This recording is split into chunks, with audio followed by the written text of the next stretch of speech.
dia a todos que já estão aqui conectados conosco. Um bom dia, Graziele, novamente. Muito obrigada por aceitar o nosso convite para conversar conosco, né, sobre os impactos econômicos e jurídicos, agora nesse momento de reabertura parcial do varejo, né? Quero agradecer também ao Escritório Inocente Advogados por nos proporcionar esse nosso encontro, ainda que virtual, e passar a apresentação da Graziele Barros.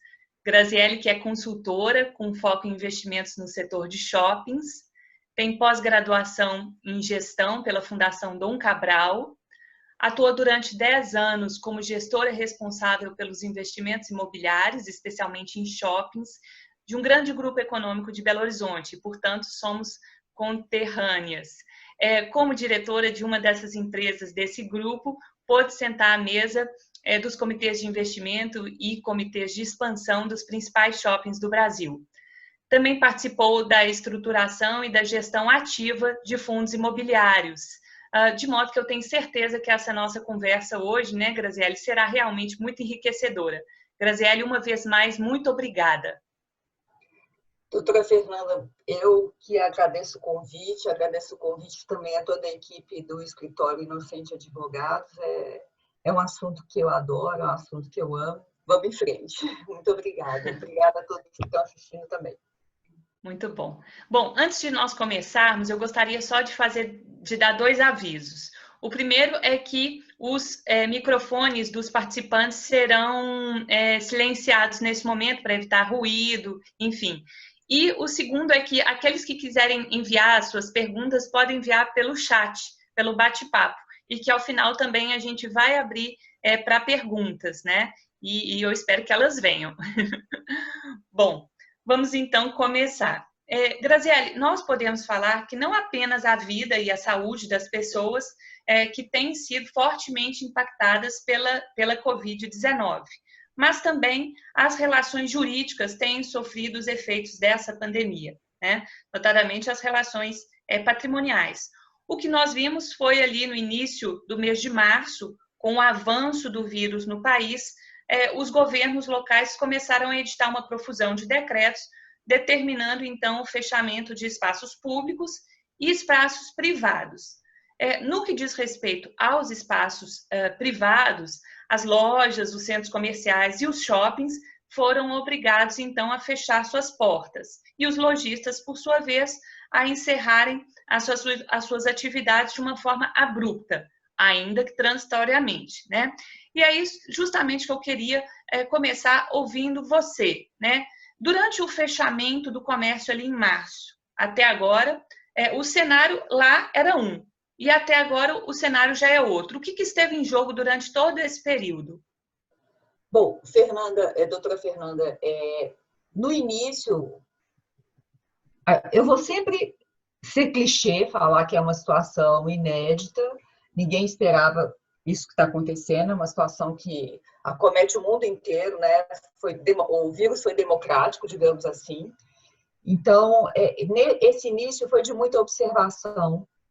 As empresas precisavam tomar pé do que estava acontecendo, tentar estimar um horizonte do quão grave isso seria, de qual horizonte de tempo a gente estava falando, e até hoje a gente não tem isso. A palavra-chave no início foi as palavras, né? Observar, tentar entender e sobrevivência, ou seja, estamos em casa, vamos paralisar as atividades, não sabemos por quanto tempo e o que a gente tem que fazer para garantir a sobrevivência das empresas, a manutenção de empregos e sair disso saudável. Então, esse espírito de entendimento e de compreensão da cadeia, de sustentabilidade da cadeia, tomando cuidado para essa palavra sustentabilidade aqui não tomar uma outra conotação. Então, a gente viu no setor de varejo, no setor de shoppings, lojistas conversando muito com os grandes players, e eles foram extremamente cuidadosos, sem promessas, era preciso entender o cenário, tudo muito conversado, observado dia a dia, reuniões com equipes diárias, com essa finalidade. como vamos nos organizar nesse momento e como vamos preservar as relações, preservar os negócios saindo, ainda que a gente não tivesse, a gente ainda não tem um horizonte de duração disso. Então, o que já foi amplamente divulgado pela imprensa, os grandes players de shopping centers, a grande maioria concedeu desconto. A gente está falando aí de segunda quinzena de março para cá, quando a gente fechou em alguns lugares a partir do dia 15, outros a partir do dia 20. Então, estabelecimentos sem receita. Abril inteiramente fechado, maio, no final de maio, algum cheirinho de retomada. E isso foi mês a mês. Então, para o mês de março, um tipo de medida, uma suspensão da cobrança de aluguéis, uma redução de despesas de rateio, porque você bem sabe que são contratos assinados onde você não tem como extinguir esses contratos, os shoppings mesmo fechados, eles precisam manutenção, segurança, limpeza, enfim. Contratos de energia conseguiram ser negociados, no varejo de rua a mesma coisa. No mês de abril, completamente fechado, acho que as empresas foram absolutamente compreensivas e diligentes, entendendo não cobrar o aluguel por uma questão de entendimento, se não havia receita, como fazer essa cobrança. Maio também a maioria tomou esse tipo de atitude, e o que muda para agora, a gente tem uma retomada, ainda que parcial, e o Brasil é um país grande, então vamos lembrar que a gente tem quase que 75% dos shoppings já reabertos, mas de um espaço de tempo curto, com horários reduzidos, e aí vai variar de cada estado, de cada município. Aqui em Brasília, a gente está funcionando de 13 horas às 21 horas, o comércio de rua também já funciona com um horário reduzido. Em São Paulo, 4 horas, em outros municípios, algo intermediário, que não dá para falar em uma retomada total, porque retomada a gente fala de gente na rua, então a gente não tem atividade normalizada para ter gente na rua. O que eu vou falar muito a palavra acho, indício e percebo, porque é complicado fazer cenário, fazer previsão, que nem eu acredito numa previsão. Eu não posso, a gente pode ter essa reunião aqui hoje e no final da tarde ter uma notícia que muda muita coisa. Então, vou estar sempre usando esses termos. Mas o que eu acho que permanece o estado de observação, permanece o foco na gestão, permanece o cuidado com o curto prazo, porque é o que a gente tem, sem perder a possibilidade de estar olhando num prazo um pouquinho maior, no médio prazo, mas ainda com muita incerteza, porque a gente está falando de uma doença que ainda não tem vacina e ainda não tem cura, e a gente está falando de 75 dias de atividade fechada, que comprometeu sobremaneira a saúde financeira das pessoas e do país. Até essa rede de proteção que o governo foi diligente em fazer, ela vem sendo comprometida porque a gente já vinha de uma crise. Enfim, acho que permanece esse espírito de parceria, mas com alguma limitação da gente já estar bem machucado. Uhum. Agora, pegando esse gancho na questão da incerteza, nós temos visto nas mídias, enfim, informações quando da reabertura do comércio, até de aglomerações em lojas, promoções em shoppings, pessoas, enfim, se debatendo. E isso aqui no Brasil e também em outros países, também temos visto essas notícias. Eu gostaria que o que pode inicialmente nos causar uma ideia de que o consumo vai voltar ao normal muito rapidamente, né? Essa ideia prévia, né? Vocês têm alguma informação mais concreta, de fato, sobre esse real movimento nas lojas? Você fala que não voltou ao normal, tem a questão do fechamento do horário reduzido, mas e do movimento efetivo, inclusive de vendas, tá? Tá, vamos falar primeiro de movimento. A gente viu na reabertura até cenas em televisão, da 25 de março em São Paulo, com movimento, aqui em Brasília do Conjunto Nacional, com muito movimento, mas vamos diferenciar movimento dia da abertura, né, que tem uma ansiedade, e de compra efetivamente. Eu queria muito poder falar em acreditar numa retomada de consumo rápido. Penso que isso não vai acontecer, a gente tem todos os indícios de que isso não vai acontecer. Ainda não temos dados consolidados de venda dessa reabertura, do período de reabertura, até porque ele foi escalonado. Acredito que dentro de 15 a 20 dias a gente já tenha dados mais realistas. O que eu posso falar é que dessa abertura de shopping que tanto se fala, esse dado é um dado que a gente já tem, considerando média, vou falar de média, então perigando em alguns estados está um pouquinho acima, em outros está um pouquinho abaixo, dependendo do nicho também está um pouquinho acima, um pouquinho abaixo. O que a gente já tem consolidado é o fluxo de pessoas nesses empreendimentos, ele está reduzido, numa média de 50%.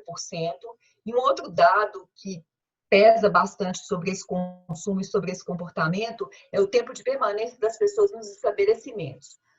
Havia, pré-pandemia, um tempo médio de 76, 70 minutos por pessoa, e isso a gente tem reduzido a 30 minutos. Considerando que a alimentação está reduzida, está fechada, né? Só para drive-thru ou pegar na loja e levar para casa. Que a gente não tem o café, né? O cafezinho, né, Fernanda, o nosso cafezinho habitual. A gente não pode sentar para tomar um café. As pessoas estão sendo muito eficientes nas suas compras. É um momento de descompressão, de ir ao shopping, dar uma volta, mas comprar o que tem que comprar e ir embora para casa. Esse é o primeiro dado. Sobre retomada dessa compra, tem um dado que eu acho que é importante para a gente entender a magnitude do que está acontecendo. Ontem, numa entrevista, o presidente da Abrace deu uma informação que é a seguinte, que do período de... Estou colando aqui, tá, gente? Desculpa. De 2 de março até 14 de junho, houve uma queda de 68% na venda em relação ao mesmo período do ano passado, de 2019. Então, dada essa informação, dada a informação de desemprego, que a gente já começa a ver, difícil pensar numa retomada rápida, né? Difícil pensar na palavra rápido agora para qualquer coisa. Ótimo. Obrigada, Graziele. Avançando em uma outra pergunta, você que é uma especialista em shoppings, em investimentos em shoppings também. Nesse momento agora de reabertura, já é possível fazer alguma avaliação, incluindo o impacto nos fundos de investimento? Doutora Fernanda, pelo que já falei, né, acho que a gente continua, desculpem a palavra acho, né, mas é isso mesmo, a gente continua tendo que observar o curto prazo, sem muita capacidade de fazer cenário a médio prazo.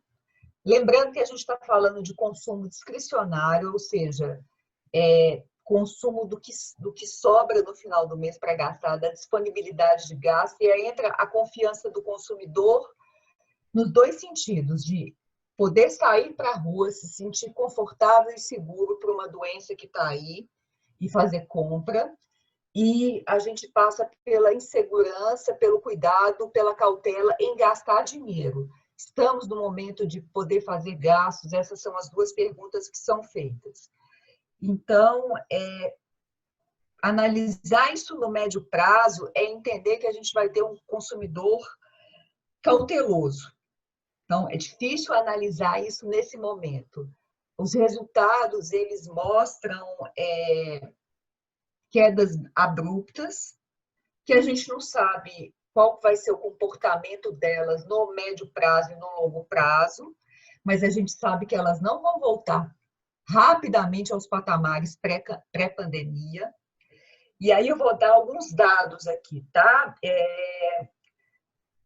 Referente ao mês de abril, dado do IBGE, houve uma queda de 16,8% de vendas no varejo restrito, quando comparado a março, que a gente já contou com o fechamento parcial, e o mesmo, por coincidência, o mesmo índice de queda quando a gente compara com abril do ano passado. É surpresa? Não, não é surpresa, porque a gente está trabalhando, a gente trabalhou abril com o comércio fechado, com o varejo praticamente fechado, com o consumo via e-commerce, basicamente, e falando somente de compras de necessidade básica, supermercado, farmácia, enfim. Um outro dado que é importante a gente ter para entender melhor esse cenário é o índice Cielo de compra, de venda no varejo de shopping center. No mês de abril, a gente teve uma queda de 89,3% em relação ao mesmo período do ano passado. Isso é uma queda real, ou seja, desconsiderado o efeito da inflação. É preocupante? É. Nos deixa surpresos, não. Novamente, a gente tinha abril de 2019 funcionando a pleno vapor. Quando eu falo pleno vapor, eu não estou falando de recuperação fantástica em 2019, que a gente estava vindo de uma crise, né? Que a gente já falou muito disso, mas a gente está comparando com um mês em que praticamente tudo estava fechado. Isso é um indício de... Isso é um indício, não, isso é uma prova do efeito danoso do fechamento de uma atividade. A gente já sabe que essa atividade gera emprego, gera imposto. Se isso está fechado, é uma cadeia toda afetada, tá certo? É uma cadeia de impostos que não são pagos porque não foram gerados, receitas que não aconteceram porque eu não tinha condição de ir à loja para comprar e não tinha disponibilidade, havia uma insegurança. E aí eu vou dar um dado um pouco mais amplo para a gente ver que a gente vinha, sim, trabalhando uma recuperação, ainda que lenta. Essa recuperação ela tem que sempre ser lida com cuidado, tá? E aí é o índice Cielo do varejo ampliado, que aí entra veículo e material de construção. Quando a gente vem de janeiro e fevereiro, sempre comparando com o mesmo período do ano passado, de 2019, com recuperação. 3,10% em janeiro, 5,20% em fevereiro. São números que mostram, sim, recuperação, que a gente estava num caminho de recuperação, apesar do ambiente macro, da gente não ter andado tanto com as tão sonhadas reformas, apesar do mundo político não ser o ideal, mas havia, sim, um movimento de recuperação. E aí chega a pandemia em março. Março, a gente vai ter uma queda de 11,70%, lembrando que a gente fechou em alguns lugares a partir do dia 15, outros lugares a partir do dia 20. Aí, em abril, vamos todos preparados psicologicamente para uma queda de 36,7%. E maio, uma queda de 30,5%. Essa queda menor em maio, é fácil a gente inferir que a gente já teve alguma abertura, ainda que parcial, mas isso faz diferença, sim. Se você me perguntar ritmo de queda, é possível que essa reabertura faça com que essa queda tenha que a gente tenha uma recuperação em números ainda negativos, mas menos impactantes, mas que a gente precisa observar dia a dia, ver a economia como um todo. Novamente, a gente está falando de consumo, e a gente vai estar falando de setores afetados de forma diferente, não é isso? E aí você me perguntou dos fundos imobiliários, dos fundos de investimento. Do fundos de investimento. Uhum. Eu vou aproveitar e já vou, falar da mesma, incluir na mesma resposta aqui, tá? Não vou separar por segmento, como você me fez. Uhum. Lembrando que fundos não geram dinheiro porque são fundos. Fundos abrigam ativos dentro deles. Então, a gente tem que separar fundos que abrigam shopping, e aí a gente está falando de consumo. Esses fundos, sim, se os shoppings foram afetados, se o varejo foi afetado, se fundos que têm lojas de rua também dentro desses fundos, eles também acabam sendo afetados, mas esses fundos normalmente têm uma gestão muito profissional, então eles foram diligentes em entender a situação, em suspender o pagamento aos cotistas para fazer caixa, para serem responsáveis com as obrigações assumidas, e até por uma questão de regulamentação, esses fundos eles trabalham com reservas. Então, a gente tem uma relativa segurança quanto à questão de adimplência com os fornecedores. E aí, como eu falei, dependendo da classe de ativos, eu tenho outros fundos imobiliários, vou citar só mais dois como exemplo, esse não é o foco da nossa conversa, fundos que abrigam lajes corporativas e fundos que abrigam galpões de logística. Esses foram afetados também, mas numa magnitude bem menor, porque a gente está falando de empreendimentos que foram afetados também, mas que não foram fechados. Os centros de distribuição estão aí fazendo a distribuição de e-commerce. E as lajes corporativas, apesar da gente estar falando de home office, houve sim algum patamar de renegociação ainda que temporário, mas bem menos afetados, ok? Ok, muito obrigada. E justamente aproveitando o fato de você transitar no segmento dos shoppings e conversar tanto com o shopping enquanto investidor e enquanto condomínio, como também com o próprio lojista, eu gostaria que você falasse, você já falou, já mencionou a espécie dos acordos, né, da concessão de descontos e tudo, mas eu gostaria que você falasse um pouco mais da relação do shopping com o lojista durante o fechamento e agora, principalmente, com a reabertura. Porque durante o fechamento, você tem a expectativa, então, de repente, de fazer um acordo, suspende uma taxa, mas e agora que reabre? Ainda que com um horário reduzido, né? Eu gostaria que você falasse mais para a gente sobre isso. Tá. Acho que vai permanecer, desculpem o acho novamente, mas permanece sim o entendimento de sobrevivência da cadeia e de estar todo mundo, nesse momento, preocupado em entender como essa cadeia se conecta e que ela tem que sobreviver. A sobrevivência de um garante a sobrevivência de outro. Mas é claro que existe um limite nessas concessões de descontos e nesses entendimentos. A gente fala de limite financeiro, de dinheiro. Permanece sim esse cuidado com os shoppings reabertos, esse cuidado com custo, ele está maior do que nunca. Mais em compensação, para reabrir, tivemos custos com implementação de protocolos de segurança, isso sim custa dinheiro, né? Por outro lado, o cuidado com renegociação de serviços, com os próprios horários limitados, alguns custos eles são diretamente ligados a esse tempo de abertura, outros nem tanto, outros você não consegue. Você abriu, esse custo está rodando, enfim, é isso. Independente do shopping estar aberto 12 horas, está aberto 10 horas, está aberto 8 horas. Então, logicamente que é mais do que justo que toda conta de rateio você vai ratear o que realmente aconteceu, a despesa efetivamente contratada e feita.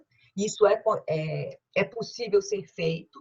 Quando a gente fala de fundo de promoção e propaganda, isso é uma coisa mais afeita a shoppings do que ao varejo de rua.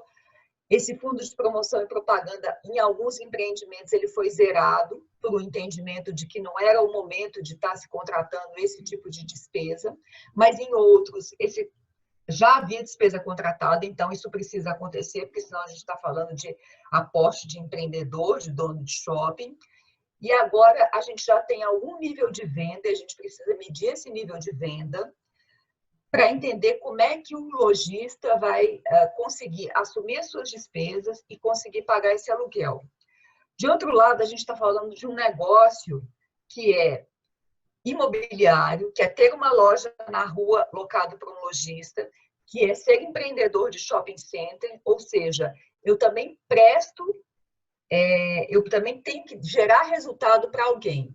O shopping center tem que gerar resultado para os seus investidores, para os seus acionistas. A loja de rua tem que gerar receita para o proprietário dessa loja. Então, como falar em tanto subsídio agora? A gente vai precisar mais um tempinho para entender como é que isso vai acontecer. Vamos dar Vou dividir com vocês um dado para a gente poder ter noção da dificuldade que a gente vai enfrentar daqui para frente. A Alshop, Associação de Lojistas de Shopping Center, divulgou no seu site que ela estima 120 mil postos de emprego destruídos com essa pandemia. Ela ainda, um outro grande player de shopping center estima que 10% dos lojistas não reabrirão as portas, junto com a reabertura dos empreendimentos. Nos bastidores, a gente ouve falar em 15%. Eu acho 10% pouco. Tomara que eu esteja errada. Então, quando a gente dá uma noção desse dado, que ele não é uma boa notícia, ele é danoso, a gente entende que a gente vai passar por crédito, por necessidade de crédito. Ainda ontem, o presidente da Abrace, o Glauco Maia, Abrace, Associação Brasileira de Shopping Centers, deu uma entrevista falando dessa reabertura e uma fala dele ficou muito forte na minha cabeça: o dinheiro acabou. O que está por trás disso é o seguinte: quanto de fôlego as grandes companhias têm para poder conceder esses descontos? Vamos à BNDES pedir alguma coisa para o setor? Esse pequeno lojista, ele já veio machucado de uma crise anterior, ele estava saindo dessa crise, pequenininho assim, saindo da crise de forma, com um ciclo de 27 dias, ficou 75 dias fechado, e aí ele vai bater na porta do banco para pedir dinheiro emprestado, falar: olha, vamos fazer uma brincadeira aqui, seu banco, eu fiquei 75 dias fechado, eu já venho de uma crise, eu abri agora, não sei como é que vai ser essa compra, porque as pessoas continuam em casa, me emprestam dinheiro. A gente está com uma taxa de juros, a Selic baixou, né? A gente está com uma taxa de juros bem baixa, e aí todo mundo falando: ah, mas por que os bancos não emprestam? Isso não é repassado, essa taxa de juros não foi repassada. E aí acho que isso vai passar por uma questão de análise de crédito e de inadimplência. E aí eu vou aproveitar que a gente está aqui, vou aproveitar da sua boa vontade e vou jogar a bola para você. Como que é isso? O que o banco vai olhar e como é que esse lojista pode se preocupar? Ele tem que se preocupar, porque esse grande player de shopping center, ele tem uma estrutura parruda e que pode estudar essa questão do crédito. E esse pequeno lojista, como entender essa dificuldade de crédito? Porque é uma pergunta que eu tenho recebido como crítica. E eu tenho que ser realista. Não acredito que vai haver que a gente vai conseguir taxas tão apetitosas para esse pequeno lojista. Fernanda, explica como é que vocês, do mundo jurídico, estão enxergando isso. Graziele, realmente, de fato, o cenário econômico adverso, né, tem causado realmente um enorme temor nos bancos, que inclusive já tem feito um aumento do provisionamento, justamente em razão desse possível e esperado aumento do nível de inadimplência. Sim, como reflexo de falência de empresas, aumento do nível de desemprego, né? Tem também a questão da extensão do prazo para negativação de clientes, né? Prorrogação de prazos de contratos de empréstimo. Então, e tudo isso tem feito, sim, o banco aumentar o seu provisionamento, isso já é concreto, já são dados de mercado. Recentemente, o presidente do Banco Bradesco, que é o segundo maior banco privado do país, o Otávio Lazari, já falou sobre isso com a revista Veja, então isso realmente é concreto. Agora, o que é importante a gente estar atento é que para toda ação há uma reação. Portanto, o que significa esse aumento de provisionamento pelos bancos? Se pode vir a significar uma maior dificuldade de acesso ao crédito justamente pelos clientes mais necessitados? Sim. Por quê? Porque quanto maior o risco, menor a disposição de se emprestar dinheiro, de se emprestar crédito, né? Então, isso pode significar, sim, um aumento na taxa de juros dessas operações e também uma maior exigência de garantias para esse pequeno, médio empresário que pode, sim, sofrer essa dificuldade. Pode sim, Graziele. Não é algo tão simples, não. Posso pegar carona, fazer uma pergunta? A gente percebe, a história mostra, e o Brasil, uma coisa que a gente não pode reclamar é que a gente não vive num país emocionante, a gente já passou por muitas crises, e a gente observa que nesses períodos de crise e recessão, a gente tem um aumento grande na judicialização das relações, né? O escritório já está percebendo isso, Fernanda? Bom, Graziele, na verdade, o Brasil já tem percebido, né? Por quê? Porque o Brasil já é um país com uma forte tendência à judicialização das questões da vida, né?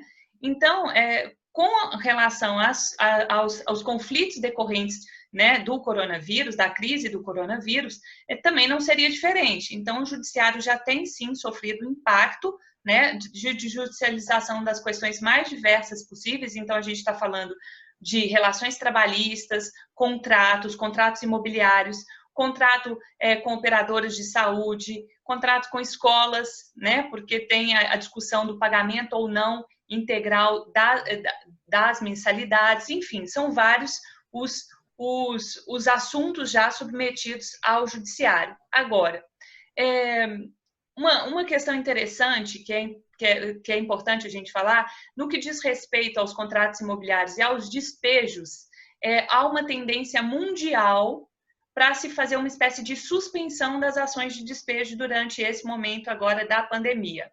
Então, nos Estados Unidos, por exemplo, a maioria dos estados concedeu uma espécie de um período de moratória para os despejos.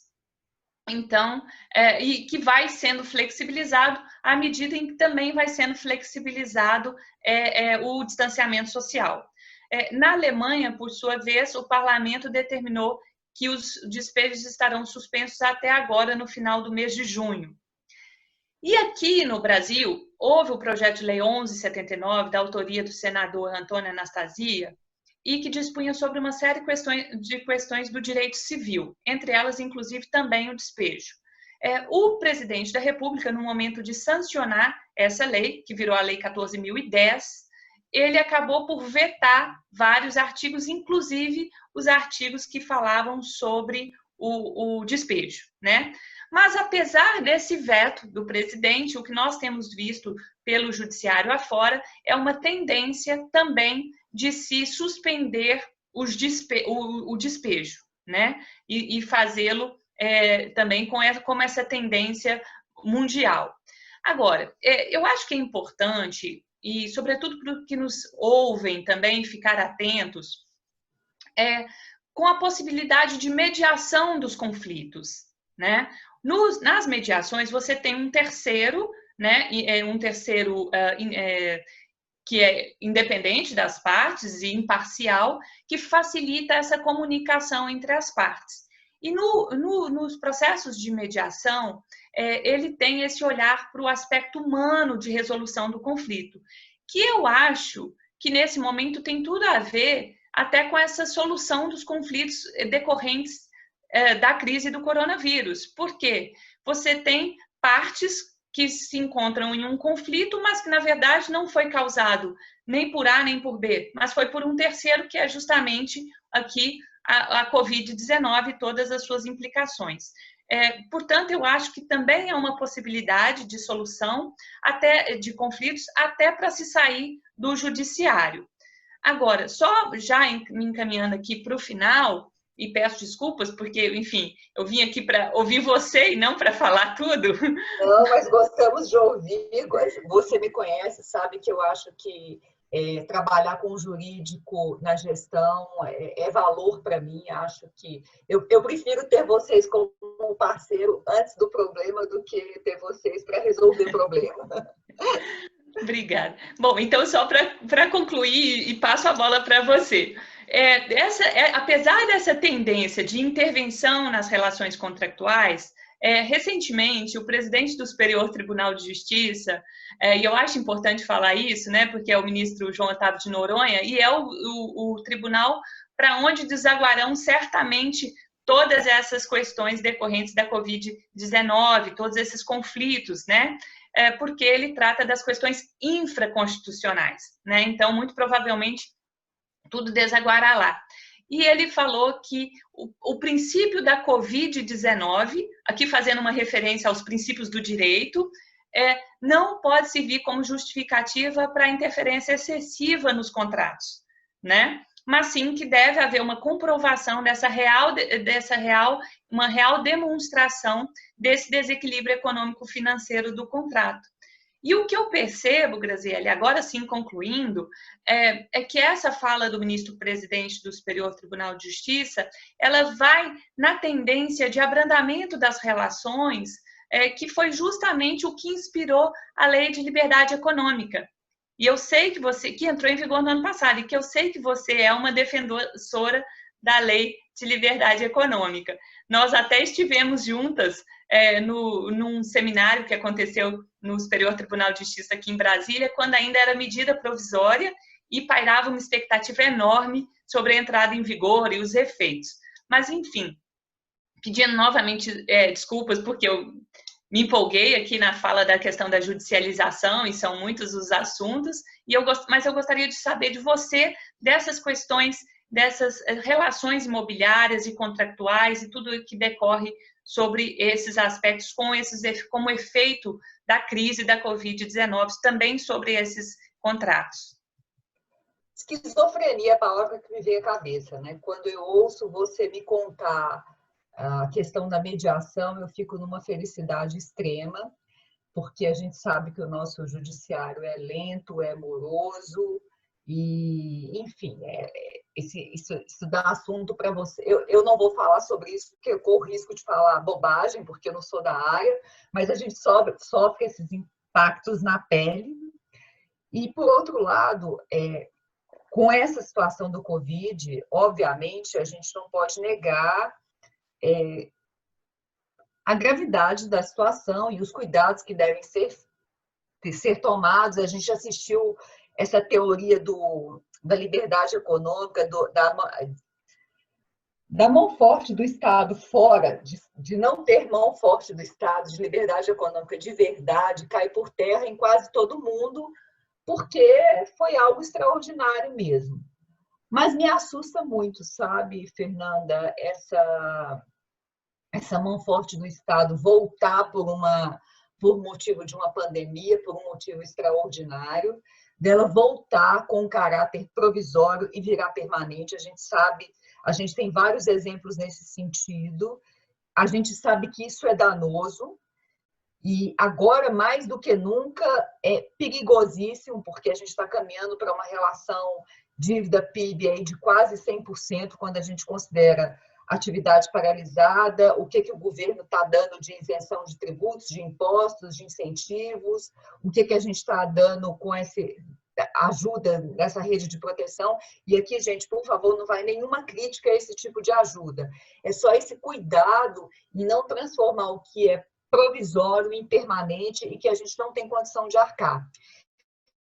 Então, quando eu vejo a mediação, eu fico muito feliz, mas sabendo que a gente tem um apreçozinho por essa mão forte do Estado, que a gente estava começando a perder e que teve que voltar diante dessa pandemia.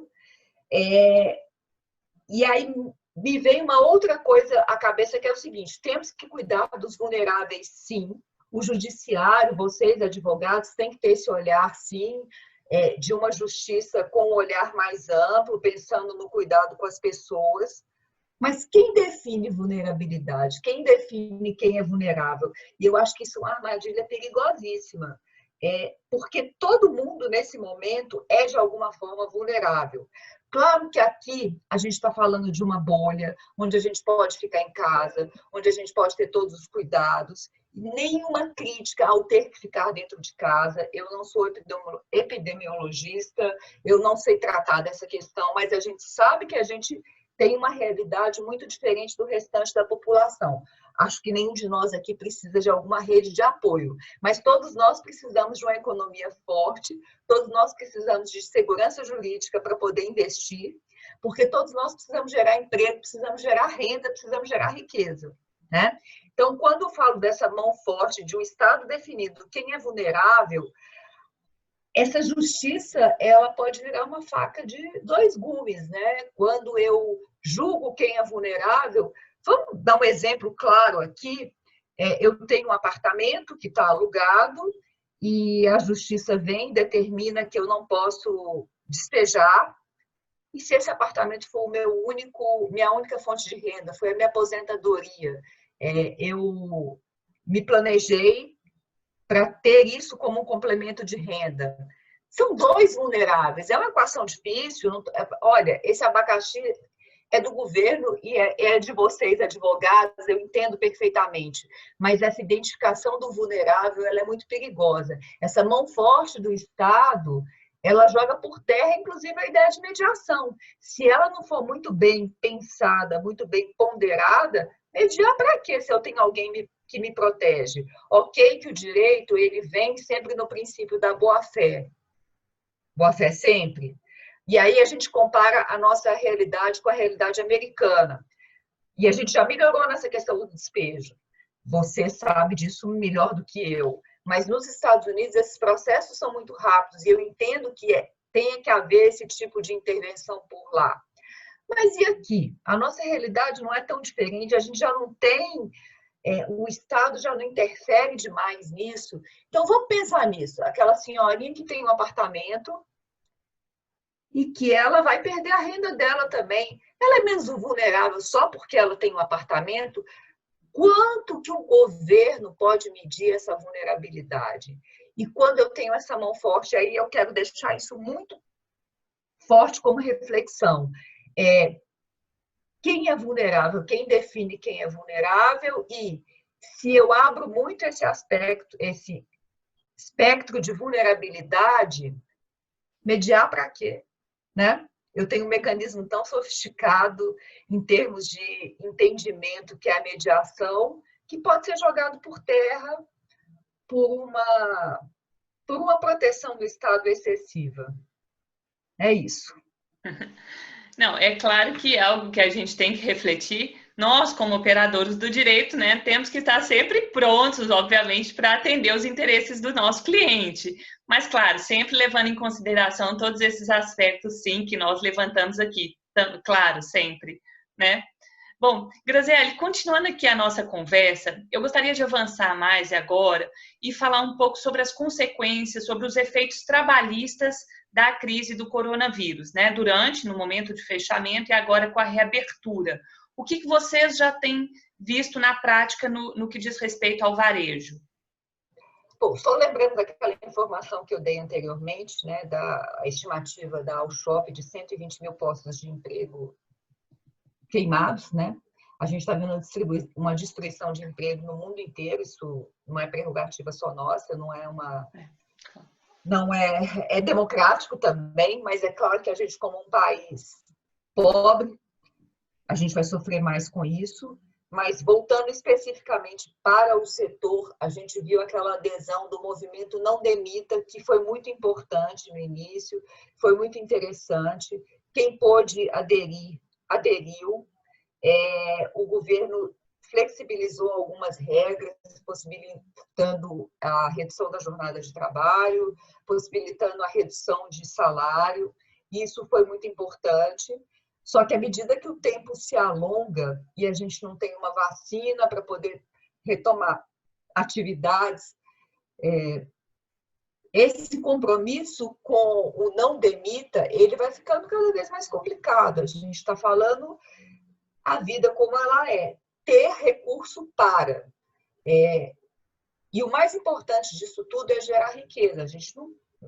A nossa economia está praticamente parada, uma retomada pequena, e onde eu tenho essa capacidade de gerar riqueza comprometida com poder sair de casa, e aí é uma retroalimentação negativa. Eu não posso sair de casa para gerar riqueza, eu vou destruindo riqueza, eu vou colocando cada vez pessoas com uma situação financeira mais delicada, né? Então, é uma equação difícil de ser fechada. E aí eu já vejo e já escuto alguns lojistas comentando o seguinte: eu não demiti, eu esperei, só que agora eu estou numa situação limite. Se eu não demitir agora, eu não vou ter dinheiro nem para fechar a minha empresa, nem para poder demitir o meu funcionário, e alguns outros numa situação bem mais avançada. Gente, eu não estou fazendo alarmismo, mas eu acho que só com o pé na realidade a gente pode achar caminho, porque solução tem, a gente sempre acha e a gente vai achar. Mas é necessário ter essa pincelada de realismo com a cor um pouco mais forte para a gente poder realmente começar a pensar nesses problemas. E aí, voltando a bola para você de novo, eu estou abusando de você, você me convida para vir falar, mas eu também vou abusar de você e da equipe do Inocente. O que vocês aconselham para esse pequeno empresário, para esse pequeno empreendedor que está nessa situação? Se eu fechar agora, eu não tenho nem dinheiro para fechar, e aí eu vou abrir esperando poder vender para poder fazer caixa, mas isso pode não acontecer. Fala um pouquinho disso para a gente, da percepção do escritório, se o escritório já tem recebido esse tipo de demanda e que conselho vocês dariam? Graziele, é interessante você fazer essa ponderação, porque outro dia eu conversava com uma amiga aqui de Brasília que esteve em um shopping. Eu realmente não estive, porque ainda não tive realmente a necessidade de ir ao shopping. E aí, mas conversava com ela, e veja bem, olha a situação em que a gente se encontra. Eu conversava com ela como se fosse algo do outro mundo ir ao shopping. E obviamente que além das questões sanitárias, enfim, eu perguntava para ela também sobre esse olhar das lojas e tudo. E ela mencionou um quiosque, né, um quiosque de maquiagem fechado. E o meu primeiro pensamento foi: e será que esse quiosque reabre? O que foi feito desse empresário e desse funcionário, né? Então, isso é algo realmente que nos preocupa. Agora, para responder essas questões trabalhistas, eu vou convidar a doutora Fernanda Perregil, que ela é sócia da área trabalhista aqui do escritório, para nos responder, enfim, esse seu questionamento em como demitir, né, em uma situação já limite. E eu queria aproveitar a participação da doutora Fernanda e fazer duas provocações para a doutora Fernanda. A primeira delas diz respeito à situação do funcionário que contrai a Covid-19, né? E como fica com relação à empresa, se essa empresa pode ser atribuída à empresa alguma responsabilidade, como que fica essa situação. E a segunda pergunta estamos todos em home office, né? Se existe algum caso de acidente de trabalho em home office. Doutora Fernanda, por favor, a palavra é com a doutora. Oi, bom dia. Obrigada, tanto a doutora Fernanda como a Graziele, pelas informações. Acho que esse é o setor que foi bem atingido pela crise do corona, né? Primeiro que nessa questão dos empregados, nós tivemos algumas medidas provisórias trazendo alternativas tanto para suspender contrato, reduzir salário e jornada, colocar em férias coletivas num modo menos burocrático e outros procedimentos para trazer, de certa forma, impedir as demissões, porque o grande objetivo é esse, né? Impedir demissões e manter os contratos de trabalho, dando um fôlego para os empresários. Mas eu acho também que tem uma outra ponta aí.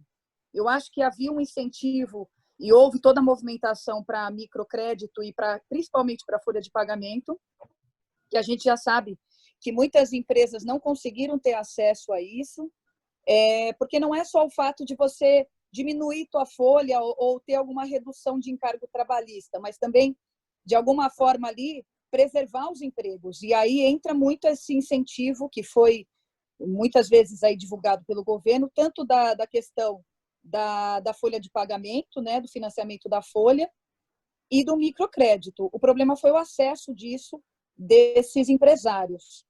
O detalhe que eu acho importante é que o governo vai estender esses procedimentos de redução de jornada, salário, mas eu acho que o que é importante também mencionar é que, mesmo com a aplicação dessas medidas, o governo também condicionou a existência dessa estabilidade pelo mesmo período de vigência dessas medidas. Então, de certa forma, o empregador se viu numa situação que ele reduz, mas também não pode demitir no mesmo período equivalente, né? Então, existe ainda um cenário muito complicado, até na área trabalhista, né? Eu não sei nem se os incentivos, a gente fala muito isso, se eles foram suficientes para dar fôlego, né? A gente acredita que não. Falando um pouco dessa questão do coronavírus, esse foi um ponto muito importante, principalmente quando saiu a medida provisória 927, porque a gente tem um artigo lá, o artigo 29, que ele falava que os casos de contaminação do coronavírus não seriam considerados doenças ocupacionais, salvo se houvesse comprovação do nexo causal. Então, você tiraria ali a possibilidade daquela doença ser reconhecida como doença profissional, claro que não era uma presunção absoluta. Mas aí o STF teve um julgamento de uma ação direta de inconstitucionalidade e declarou que o artigo foi suspenso, a eficácia dele está suspensa.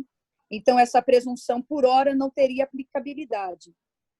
No setor de varejo, acho que o grande detalhe da contaminação do coronavírus é que ele tem a contaminação hoje é de convivência, né, social.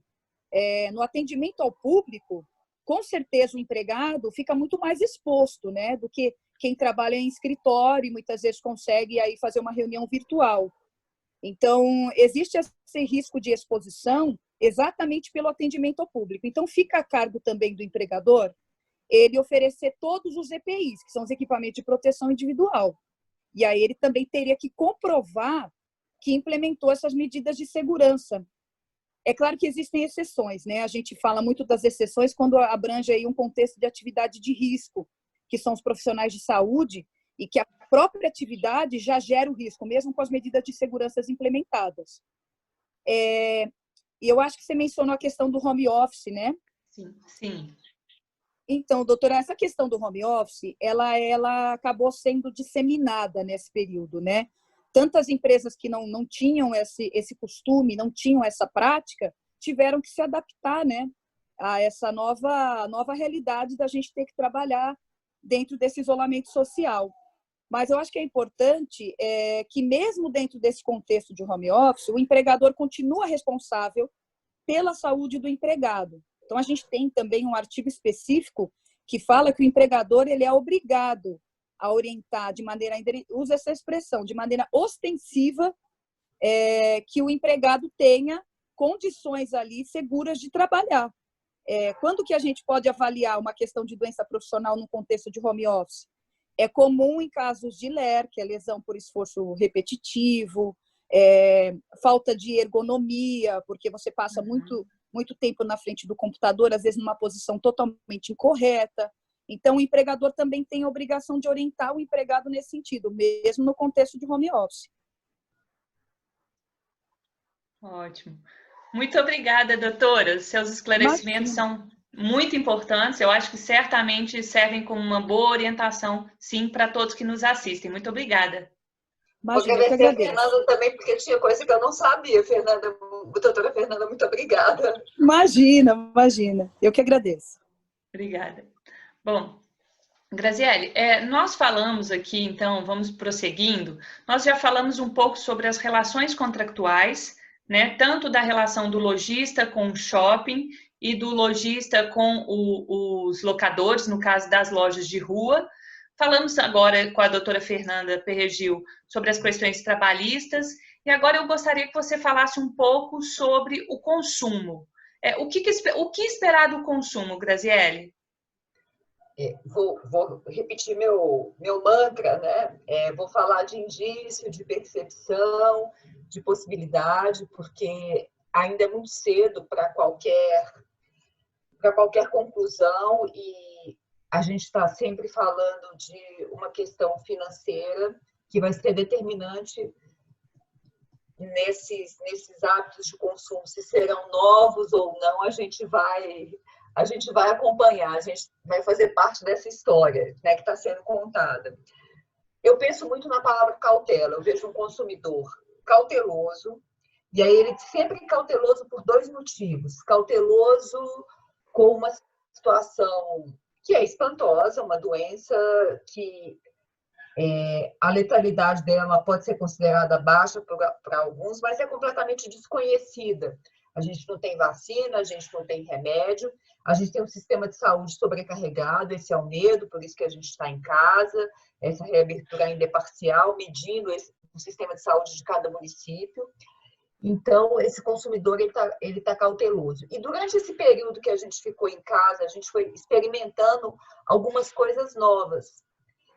Se essas experiências novas se tornaram novos hábitos, a gente tem que observar, ver os impactos reais, o que vai ficar de verdade, o que foi só por um período de adaptação. Mas algum cheirinho de mudança a gente já percebe. Gastos com casa, né, com bem-estar.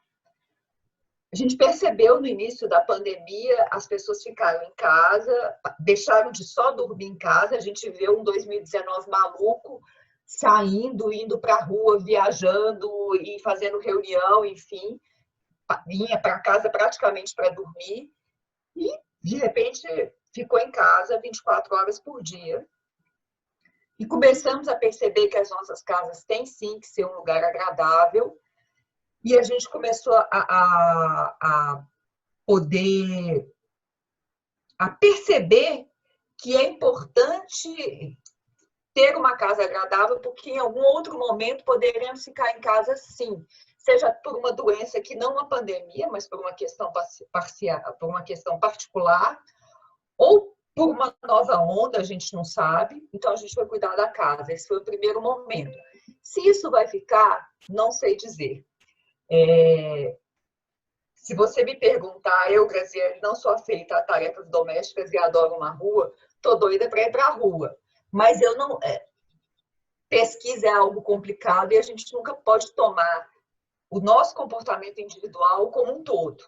Então, não podemos falar isso. Mas a questão da roupa, todo mundo já deve ter ouvido falar, a gente mudou o nosso dress code, né? Nosso vestuário. Ninguém está colocando salto alto para ir trabalhar, ninguém está colocando... A gente passou da fase de trabalhar de pijama, que talvez tenha sido a primeira semana, que preguiça, o mundo vai acabar, eu quero ficar de pijama mesmo. E a gente passou a arrumar mais um pouquinho com o que a gente já tinha em casa. E hoje a gente está privilegiando talvez um pouco mais o conforto. É bom ficar confortável. Se isso vai ficar... Vamos pegar a indústria de moda. A moda é muito inteligente. A Glória Calil fala que o ar não é inocente. A moda capta as coisas de maneira muito mais rápida do que a gente. E a gente já está vendo algumas grifes e algumas lojas de departamento fazendo alguns testes de coleções cápsula de roupa para trabalhar em casa. Roupas que são confortáveis, que são arrumadas, que eu posso até sair de casa com elas, mas são roupas, é uma coleção mais leve, de coisa mais confortável. Isso vai permanecer? Também não sei. E, por outro lado, né, a mudança de comportamento de consumo vinda pelo dinheiro, isso é determinante.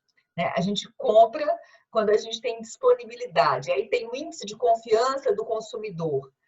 Que confiança que esse consumidor tem agora com tanta incerteza? E como é que a gente vai evoluir do ponto de vista de confiança da doença, do ponto de vista de confiança da recuperação econômica e da disponibilidade de gasto? Então, se eu tivesse que apostar em algum tipo de consumo, eu apostaria em tudo que passa pelo bem-estar. Eu acho que isso sim tem uma possibilidade grande de ter seu paradigma revisto. Sabe aquela coisa? O cuidar da casa passa pelo bem-estar, não necessariamente comprar o eletrodoméstico, mas de manter esse cuidado com a casa. Claro que eu acho que todo mundo está doido para sair de casa, voltar a frequentar um bom restaurante, poder ir ao shopping sem preocupação. Mas esse bem-estar, eu acho que ele vai ficar na nossa cabeça. A gente vai ver o quanto que é bom ter qualidade de vida. Aí entra uma paixão pessoal, que é o cuidado com pele, enfim. A gente está em casa, a gente pode se dedicar um tempo a isso. Isso é muito bom. Cuidar da saúde, claro. Mas eu apostaria em bem-estar. Eu acho que essa é a equação. É o bem-estar e a equação de vai ficar o que o dinheiro permitir. Né? A gente tem a questão econômica, ela é preponderante. Não tem jeito de pensar em consumo sem pensar em dinheiro. Bom, você me deu um gancho para a minha pergunta, porque você falou em produtos para pele e isso me remete à embalagem. Enfim, e obviamente que eu fico aqui pensando nessa quantidade de embalagens de delivery, enfim, as pessoas estão usando, estão pedindo mais bebida em casa. Fala um pouco dessa questão da embalagem, por favor, Graziele. Bom, já que eu vim aqui dando um monte de notícia ruim, tem uma notícia boa. Você falou em embalagem, a Abralatas, a Associação Brasileira dos Produtores de Embalagem Metálica, ela tem um dado interessante, que é o desempenho da empresa em maio, das empresas em maio, que foi um bom desempenho. E aí, quando a gente fala de comportamento humano, reforçando que a gente tem que entender o que é conjuntural e o que vai virar estrutural, o que vai virar hábito, tem que se entender por que houve esse aumento. Essas embalagens, elas são mais fáceis de serem higienizadas, elas dão mais segurança, é possível. É uma mercadoria que ela é mais afeita ao consumo em casa, também é possível. A gente está cansado de ficar passando... Eu estou intoxicada de álcool gel, mas enfim, não vamos reclamar, é o que a gente tem e é o que tem que ser feito. Então, pode passar por isso sim. E aí, quando você fala dessa questão de ter muito delivery, isso gera mais lixo, e aí eu vou fazer referência a um artigo publicado no LinkedIn, acho que essa semana, pelo presidente da Abralatas, quando ele fala da questão da geração de lixo em casa. A gente está em casa, a gente está percebendo agora o quanto de lixo a gente gera e como que esse lixo é tratado, se a gente trata esse lixo ou não, se não está na hora da gente repensar isso, porque realmente eu peço delivery, é o plástico que vem protegendo e é o papelzinho que eu uso para poder limpar aquele plástico, passar o álcool gel e jogar fora. Sustentabilidade, quando você fala de consumo, do que veio para mudar, eu acho que a sustentabilidade, ela vem aí, né, como um valor de verdade, mas vamos lembrar que sustentabilidade é caro, né? Vamos lembrar que sustentabilidade não é uma coisa barata, né? Então, pode ser sim uma tendência acelerada, a gente já vem conversando sobre isso há algum tempo, mas vai passar também pela questão financeira, pela questão econômica, disponibilidade para poder fazer isso.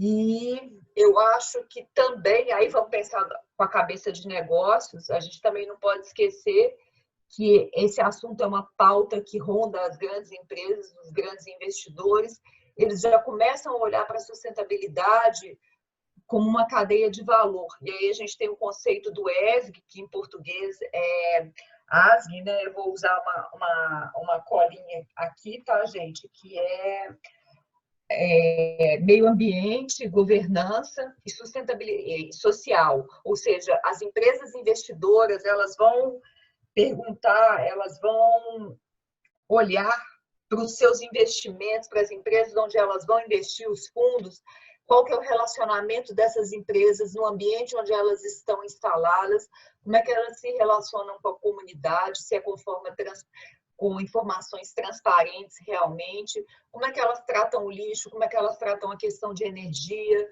como é que elas tratam as questões que são sensíveis do ponto de vista racial até, a gente tem visto polêmicas nesse sentido, como é que elas tratam, se elas trabalham com atividades que podem ser agressivas ao meio ambiente, como é que elas tratam as questões mitigadoras. Acho que sim, pode ter vindo para ficar, mas se ser sustentável não é barato, a gente vai depender disso. Obrigada, Graziele. Eu fico pensando nesse excesso realmente de delivery, das embalagens, e isso me preocupa, no impacto ambiental disso tudo. Aí eu fico já pensando em tecnologia para melhores embalagens que não afetem o meio ambiente, biodegradáveis, mas aí sim, a gente passa por investimento em tecnologia, né? E dinheiro, nesse momento, não é algo assim tão simples que está sobrando por aí. Né? Porque agora pode ser, e eu fico pensando e lanço essa ideia como um novo ramo para as startups, né? Porque é importante a gente pensar no planeta também, né, Graziele? Assim, esse discurso ambientalista que tomou uma conotação marqueteira durante algum tempo, começa a se mostrar importante realmente. A gente está falando de uma doença e o quanto dessa doença não vem de ter que ter cuidado do ponto de vista sanitário. Passamos por questões, ano passado, de rompimento de barragens e de poluição de rios, e essa conversa ela deixa de ter uma conotação romântica, uma conotação marqueteira para ser uma preocupação real.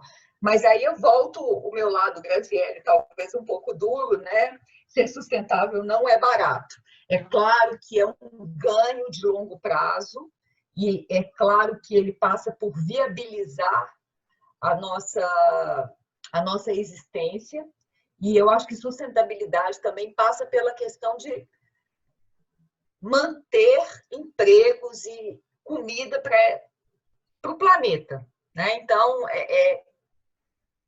sem muito romantismo e com mais pragmatismo, passa sim a fazer parte das nossas agendas, porque isso vai impactar economicamente. Uhum. Bom, Graziele, seguindo aqui no nosso tópico sobre o consumo, como que você vê, como que você encara, como que ficará essa relação do e-commerce, né, das vendas online, e com o varejo físico, agora considerando essa reabertura das lojas, ainda que parcial, enfim? Bom, você me permite contar uma historinha do passado? É rápido, professor. A gente viu o varejo americano sofrendo muito com o e-commerce. Muitos pontos de venda fechados, muitas grandes lojas fechadas. Gente, eu estou com trava-letras hoje, desculpa, tá? Grandes lojas fechadas. O e-commerce teve um impacto enorme nos Estados Unidos e a gente começou uma discussão no Brasil. Os shoppings começaram a questionar o futuro das lojas, o formato, se a gente não teria que mudar o formato do varejo físico aqui, em decorrência do e-commerce, que ele traz, sim, uma questão de praticidade, e a gente tem uma geração aí que já nasceu plugada, já nasceu com... Aqui todo mundo está com isso aqui do lado, né? Não está aparecendo, mas todo mundo com seu celular do lado. Essa mudança, ela vem sim, ela vai acontecer. E aí vale a gente pontuar as diferenças entre Brasil e Estados Unidos, né? Nos Estados Unidos, a gente tem uma diferença básica dos shoppings. Aí eu vou falar dos shoppings, que é algo muito fácil da gente enxergar. Os americanos tinham seus shoppings afastados dos grandes centros urbanos e muito voltados para o consumo. É uma sociedade voltada para o consumo, a gente também, né? Mas os americanos têm esse consumo como valor, praticam isso muito bem, ainda bem, porque a economia gira. Mas o shopping lá tem uma característica bem diferente do nosso. Os nossos shoppings estão dentro dos grandes centros urbanos, eles fazem parte da nossa vida. Então, a gente frequenta o shopping que está perto da nossa casa, que está perto do nosso escritório. E o que não era perto ficou, Fernanda, a gente é de Belo Horizonte, e a gente lembra bem do BH Shopping, que a gente falava, vou lá ao BH Shopping. Quem não conhece Belo Horizonte, o BH Shopping ficava num local considerado distante. Hoje é um bairro populoso, é um bairro um bairro basicamente residencial, mas é um bairro populoso. Então, rapidinho, isso foi integrado com a cidade, né, com os outros bairros. Então, no Brasil, a gente tem essa questão. Pensou-se em transformar os shoppings, e isso era uma transformação que já estava acontecendo em centros de convivência, de conveniência e de compras também. Então, a gente percebe que é muito comum você ver complexos com cinema, com teatro, com área gourmet, com clínica, com universidade. Isso tudo movimenta o shopping, muda, sim, um pouco o conceito do shopping, e aí sente-se menos o impacto do e-commerce. A gente tem aqui um gargalo, aí quando a gente fala de e-commerce, que é a nossa logística, tirando o eixo Rio e São Paulo. Não vamos falar nem de Brasília, apesar de ser a capital do país, mas Brasília não tem essa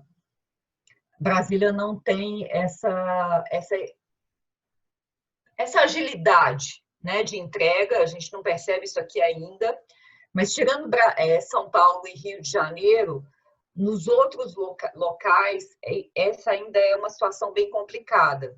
Está acontecendo, vinha crescendo, a gente viu grandes players de shopping center testando e implementando plataformas online, de consumo online, grandes varejistas como Magazine Luiza, B2W, lojas americanas, enfim, crescendo, mas num ritmo bem menor do que nos Estados Unidos, porque a gente é um país pobre, apesar do grande acesso a celular, mesmo nas camadas mais pobres da população, a gente ainda tem um gargalo de dados, a gente tem 4G, a gente nem fala em 5G ainda, e a gente tem uma questão de entrega difícil. Acreditamos nessa interação físico-online, e a gente estava caminhando, aí tinha uma pandemia no meio do caminho, né? Essa história eu vou ser repetitiva. E, de repente, gente que nunca fez uma compra online, eu nunca gostei muito, tá? Eu sou cinestésica, eu gosto de pegar, de ver, mas o processo foi acelerado. A gente foi colocado dentro de casa e a possibilidade de compra que nos foi dada foi o e-commerce. Ainda bem que ele estava aí. E aí a gente viu uma coisa muito interessante, pessoas mais velhas, minha mãe comprando por e-commerce, online, me ligando como é que faz isso, mas ela estava achando divertido. Eu acabei me rendendo por necessidade, então a gente viu nesse primeiro momento supermercado, farmácia, enfim, tudo que era de primeira necessidade, e até roupa e outras coisas também. E a gente viu o movimento da outra ponta fornecedora também, né? Os lojistas que já tinham essa plataforma se beneficiaram por terem saído na frente, e quem não tinha correu. E aí vamos fazer uma justiça. A gente fala tão mal do Brasil, mas eu acho que a gente foi muito bem. Rapidamente as pessoas se moveram para colocar seus escritórios funcionando em casa, home office, né? O movimento foi rápido. Rapidamente a gente viu lojas implementando venda por WhatsApp e suas plataformas, ainda que de maneira incipiente. Esse movimento também foi rápido e salvou a gente. O drive-thru dos shoppings e, enfim, venda por WhatsApp. Isso foi muito bom, mas cabe aqui também fazer uma divisão. Nesse primeiro momento, até a gente como consumidor foi um pouco mais leniente, mais complacente, mais indulgente com determinadas falhas. E aí eu sou uma crítica desse e-commerce, não no sentido do e-commerce existir e funcionar bem, mas é o quanto ele existe e funciona bem, ou seja, o quanto eu, nesse primeiro momento, lembrei só do fato do e-commerce me servir como a maneira de ter um contato com compras, de fazer minhas compras, quando nesse segundo momento eu tenho uma reabertura, ainda que parcial, e a possibilidade de comprar numa loja, de eu falar desse e-commerce como uma experiência real, ou seja, vou comprar online porque eu vou achar um site prático, agradável de navegar, onde eu tenha vontade de comprar, onde o desejo de comprar seja realmente despertado, e vou começar a prestar atenção nas falhas e ficar incomodada com falhas, seja falha de navegação, seja falha de entrega, porque a nossa logística é ruim. E aí, quando eu falo de logística ruim, eu quero chamar atenção para um fato, tá? E ainda sem conclusão, só para a gente observar. A Gazit é uma empresa, é o braço brasileiro de uma empresa chamada Global Gazit israelense, que tem investimento em shoppings no Brasil. A Gazit anunciou recentemente uma parceria com o Magazine Luiza e com a Amazon para que seus lojistas possam fazer essa venda online. Então, quando a Gazit resolve não desenvolver um sistema, não desenvolver uma plataforma, mas fazer uso de algo que já funciona, isso tem uma inteligência por trás disso, ou tem algo por trás disso que eu ainda não posso garantir o que seja. Mas tem um cheirinho de dificuldade de logística, de colocar isso para rodar. A gente vai vencer isso? Vai vencer isso. Em quanto tempo e como, eu não sei dizer. E aí ocorre uma outra questão, que é a seguinte, vamos pensar aí na questão de fiz isso tudo correndo, fiz isso tudo como deu, fiz isso de forma eficiente para suprir as necessidades do momento. Aí eu lembro da famosa LGPD, Lei Geral de Proteção de Dados. Essa coisa que vocês, advogados, entendem muito bem, que a gente está penando para entender, né? O e-commerce ele só é eficiente e eficaz quando eu transformo dados em informações. E quando eu trato de dados de terceiros, eu tenho responsabilidades legais. Então, eu penso nesse lojista que fez isso correndo. Nesse primeiro momento, obviamente, ele não teve tempo de pensar nisso. E nesse home office, né, eu fui para casa, eu coloquei meu funcionário em casa, ele está transitando e trabalhando com informações que, teoricamente, deveriam ser protegidas e continuam protegidas. E aí, Fernando, eu vou abusar da sua presença aqui e perguntar que risco esse lojista está correndo e que risco essas empresas que implantaram o home office nessa correria. E olha, sem nenhuma crítica, foram diligentes e conseguiram e a vida está andando. Mas agora eu penso que é hora de começar a voltar a planejar a vida. Que risco a gente está correndo? Na verdade, Graziele, essa questão da segurança de dados, ela é um tema do momento, né? E não pode ser, em hipótese nenhuma, postergada pelas empresas. Por quê? Há uma medida provisória que adiou a entrada em vigor da LGPD para maio de 2021. E as sanções estão em agosto de 2021. Só que, se essa medida provisória não for convertida em lei, vale esse ano. Né? Mas vamos aqui ainda considerar com essa benesse de 2021. As empresas não podem ficar postergando e esperando o próximo ano para então se prepararem. Tem que começar a enfrentar essa questão da LGPD de agora, né? Eu me preocupo muito pouco com os grandes players, porque esses sim, certamente, se bobear, já estão com o dever de casa pronto, né? Sim, até porque houve uma série de idas e vindas, né, na entrada em vigor dessa legislação, então, muito provavelmente, eles já estão com o dever de casa pronto. Agora, eu realmente me preocupo com o pequeno e o médio empresário, micro e pequeno empreendedor que, agora, nesse momento de pandemia, às vezes até aos trancos e barrancos, criou ali a venda online. Mas e agora, né? Então, é preciso, sim, fazer a contratação de uma empresa. Tem empresas com certificações para fazer essa arrumação da casa. Não pode ser, isso não pode ser, em hipótese nenhuma, deixado de lado. Não é um luxo, né? E não é uma possibilidade, né? Ele não pode escolher, né? Não está na escolha dele, né? Agora, eu penso, inclusive, levando em consideração até o certificado que você falou, de que as empresas precisam estar em conformidade com várias questões ambientais, enfim, sociais, e eu acho, inclusive, que as empresas precisarão acrescentar aí um novo item, que é a conformidade com a LGPD, porque as empresas que estiverem em conformidade com a LGPD estarão nesse outro nível, né? Um nível de maior segurança, né? Para aqueles que comercializam ali naquela plataforma.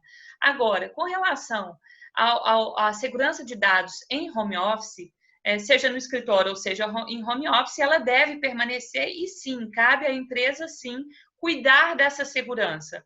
Ver, por exemplo, o acesso do funcionário no seu sistema. Esse acesso ele tem que ser com senha, com login, tem algumas empresas até que criam períodos de tempo, então, de repente, depois de 1 hora de uso, cai. Enfim, são vários os critérios, a possibilidade de se você compartilha o seu computador, estamos todos em home office, tem o tal do homeschooling também, então quem divide o computador com o filho, né? Ou o filho joga joguinhos eletrônicos no computador, isso tudo tem que ser, sim, objeto de muito cuidado, né? Então, os funcionários orientados pelas empresas, inclusive, devem sim ter esse cuidado, essa cautela mesmo com aqueles dados ali. São dados relevantes, dados que podem, né, causar a exposição, né, de dados pessoais. Então, tudo isso sim não pode ser ignorado de forma nenhuma. Só um minutinho. Então, você fala aí de uma coisa importante, que a empresa dá uma diretriz específica para quem está em home office, dessa utilização de dados, desse comportamento, e assim como o lojista, o pequeno empresário, deve também, de forma explícita, falar para o seu funcionário, ter um roteirinho ali, nem que seja básico, de como tratar as informações do cliente. É isso? A depender do tipo de informação, do tipo de dado que essa empresa trabalha. Mas sim, se forem dados pessoais e um banco de dados, por exemplo, de um RH de uma fundação, né, um fundo de pensão, por exemplo, e o RH ou que cuida dos pensionistas, por exemplo, está em casa. Sim, ele deve ser orientado a tratar com cuidado, sim, esses dados que estão ali sob aquela responsabilidade dele, mas que a gente sabe que a responsabilidade é da empresa, né? Entendi. Okay. Bom, Graziele, nós aqui no nosso roteiro de perguntas que a gente tinha recebido já com antecedência, ele já se esgotou. O que eu vou abrir aqui, o chat, para ver se nós recebemos alguma pergunta.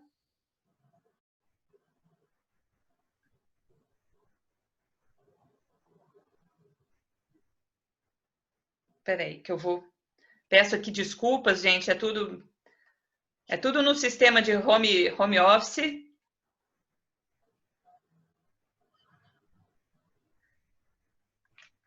Sim, tem... O Marcos está falando sobre a insegurança na economia, as pessoas temem pelo futuro, a queda no consumo. Bom, a doutora Cíntia Bevenuto, que é da nossa área do direito, que é sócia da área tributária do escritório, ela gostaria de fazer uma pergunta.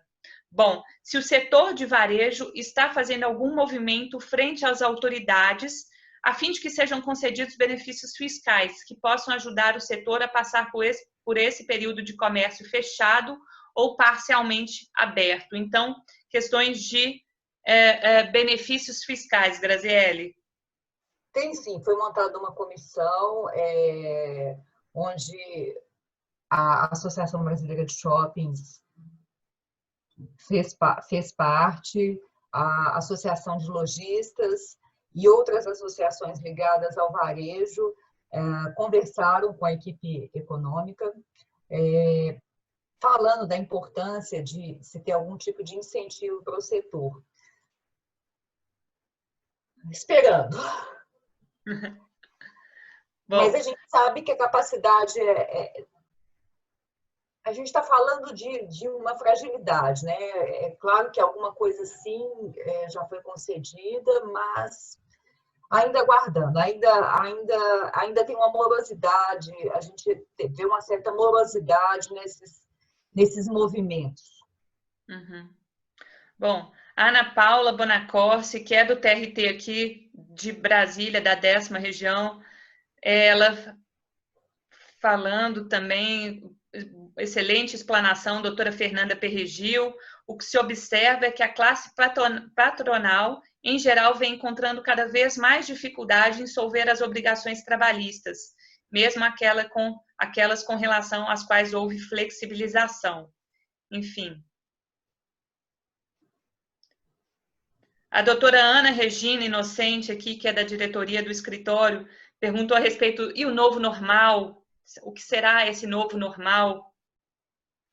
Ana Regina? Doutora Ana Regina. Doutora Ana Regina, eu tenho um certo receio de usar esse novo normal, essa palavra novo normal, porque a gente está sempre tratando de comportamento humano. O ser humano é muito complexo, a gente é contraintuitivo muitas vezes, então falar em novo normal numa situação onde o medo impera, e aí eu vou falar a palavra medo sem medo. A gente tem medo, sim. Não é só medo da doença, a gente está falando de medo de uma situação desconhecida. E o fator medo, ele atrapalha a nossa função julgamento, atrapalha a nossa função análise, atrapalha a nossa percepção. Então, acho que falar de nova normal agora é muito cedo. Eu nem sei se vai ter nova normal. Há algum tempo, ontem eu ouvi alguém falando sobre o importante não é perceber o que vai mudar, mas sim o que vai ficar. E eu também não sei dizer o que vai ficar. Isso vai ser no dia a dia. A gente está passando por fases. Então, a gente está entrando numa segunda fase dessa parcial reabertura, retomada.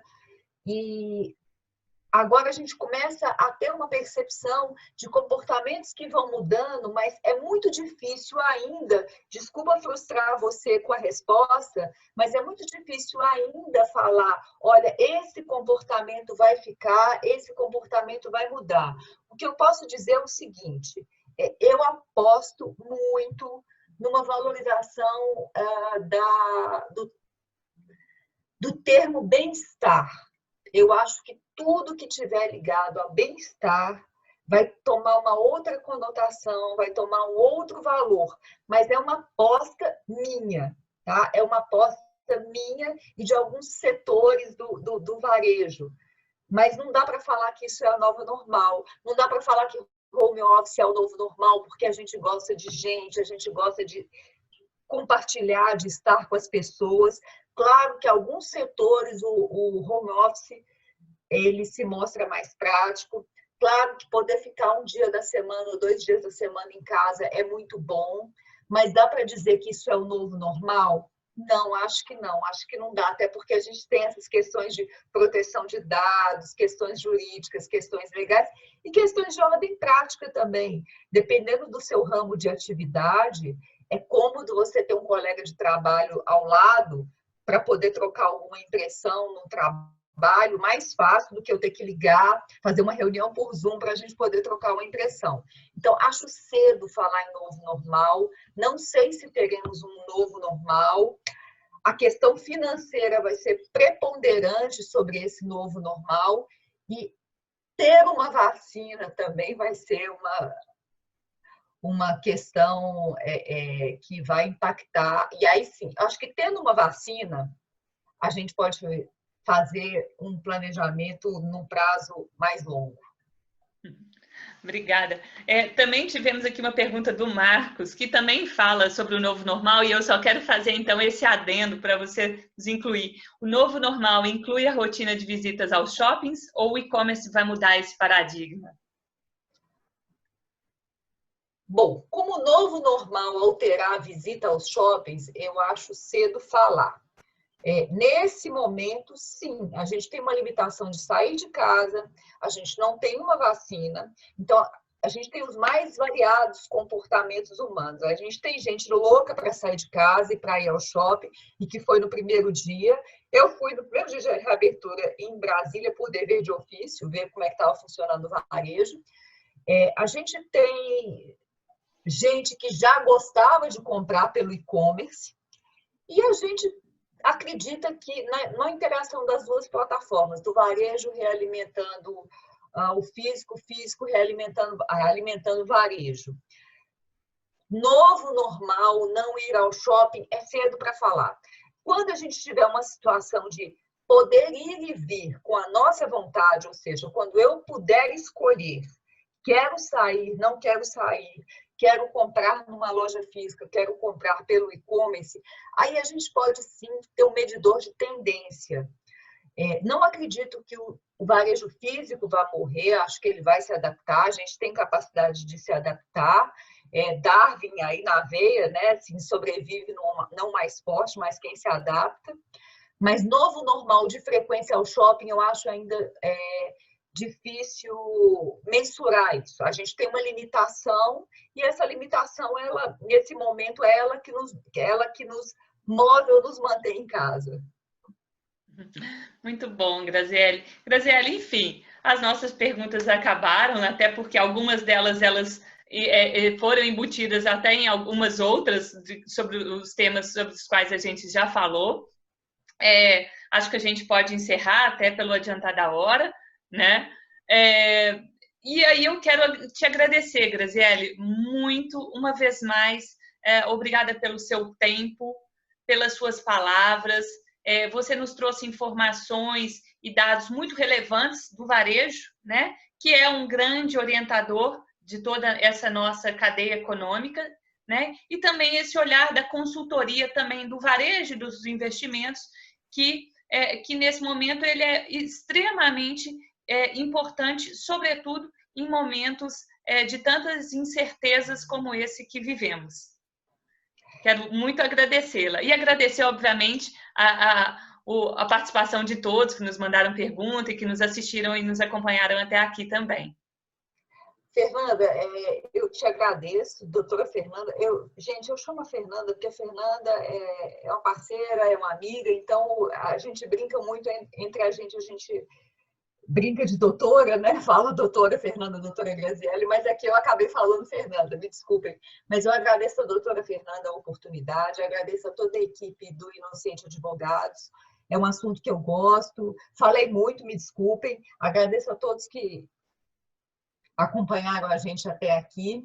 E eu queria só reforçar o seguinte, apesar das notícias ruins, apesar do cenário incerto, a gente segue olhando dia a dia, segue acompanhando o dia a dia, mas é muito importante que a gente não perca o conceito de planejamento. Acho que planejar, a gente tem que continuar planejando. Primeiro o curto prazo, depois o médio prazo, mas continuar com a palavra planejamento no radar. E gestão mais do que nunca, gestão passa a ser algo importante dentro das empresas. E aí, quando eu falo empresa, eu falo desde a minha consultoria, que é uma coisa pequenininha, ao pequeno lojista, a empresa maior. É momento da gente estar com foco nessa gestão muito forte e na expressão correção de rota, voltando a Darwin, né? Sobrevive quem se adapta melhor. Então, corrigir rota é sobrevivência, é adaptação, que a gente não esqueça isso nunca. Gente, mais uma vez, muito obrigada a todos, um bom dia a todos. Muito obrigada, Graziele. Estamos recebendo vários parabéns.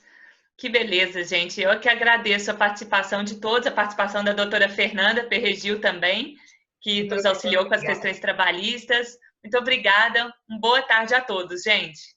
Boa tarde, muito obrigada. Boa tarde, Graziele. Muito obrigada.